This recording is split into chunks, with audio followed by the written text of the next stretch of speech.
We don't need multicultural education here. Most of our students are white. I don't see color. All of my students are the same to me. Let's not focus on negative things. Can't we all just get along? I want to include multicultural education in my curriculum, but I just don't have time for it. Multicultural education is just therapy for Black kids. These are some remarks made by teacher educators when discussing the topic of multicultural education. In the following presentation, we will work through Sonia Neto's conceptualization of multicultural education in order to understand how the aforementioned comments are based on misinformed ideas about what multicultural education is. By the end of this presentation, students will be able to define key terms of multicultural education and discuss its components. As a crucial element of school reform, multicultural education has the potential to create real change to an educational system that fails students from diverse backgrounds. As a comprehensive approach, it also offers the space to engage in rich and complex conversations about difference and the implications of those differences for educational experiences and outcomes. Additionally, multicultural education as school reform can lead to a school and community environment that promotes the educational success of all students by acknowledging and incorporating the experiences of all students as part of the community of learning. Identification of the goals of multicultural education provides a useful beginning to conceptualize multicultural education as school reform. First, social justice or multicultural educators believe that multicultural education must recognize and discuss the inequality that permeates our school system. This includes, but is not limited to, a focus on funding, teacher preparation, access to honors and AP classes, school climate, and disciplinary policies. The tackling of inequality has as its goal the educational achievement of all students through equitable and high-quality education in an effort to prepare students to participate as critical and informed thinkers and members of their community. In order to achieve these goals, we must begin with an understanding of 4 key terms related to multicultural education. We begin with a differentiation between equal and equitable education. Equal education refers to giving everybody the same thing.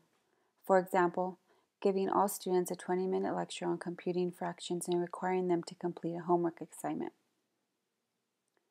Equitable education differs from equality in that it means giving students the resources or support they need to achieve equality. It means providing a 20-minute lecture on fractions for auditory and visual learners, providing the time for students to practice in the classroom.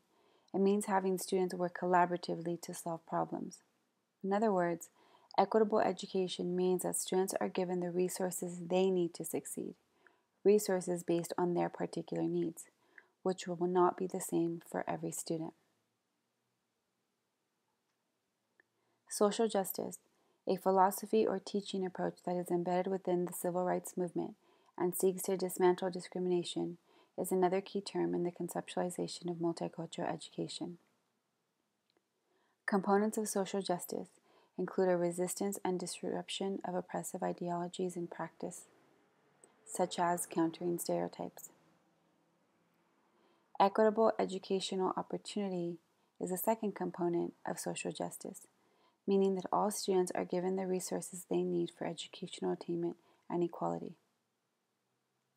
Social justice education also recognizes students' cultural and experiential resources, meaning that students' daily lives and cultural knowledges are incorporated into the school curriculum.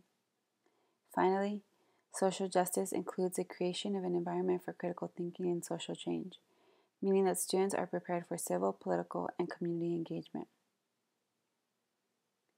The third term that is helpful in the conceptualization of multicultural education is the achievement gap, which is the term used to describe the low educational achievement of students, especially those from low-income and culturally diverse backgrounds. Opponents of the term argue that the use of the term gap places fault on students alone, without taking into consideration school-related factors. As such, scholars such as Gloria Latson-Billings prefer the term educational debt as a more useful term that holds everyone accountable for the educational outcomes of students, and which moves away from a deficit perspective, the fourth term in the conceptualization of multicultural education. Deficit perspectives point to the cultural, racial, genetic, or daily lived experiences of youth as reasons for low educational outcomes, leading to bias and discriminatory teaching practices and policies. When school failure is located as a problem within students' and families' cultures, home, language, and daily experiences, school districts, policymakers, administrators, and teachers can be unwilling to take responsibility and thus are unwilling to make change at the structural or classroom level. Instead, multicultural education encourages a broad understanding of school-related and society-related factors that lead to low educational outcomes among students.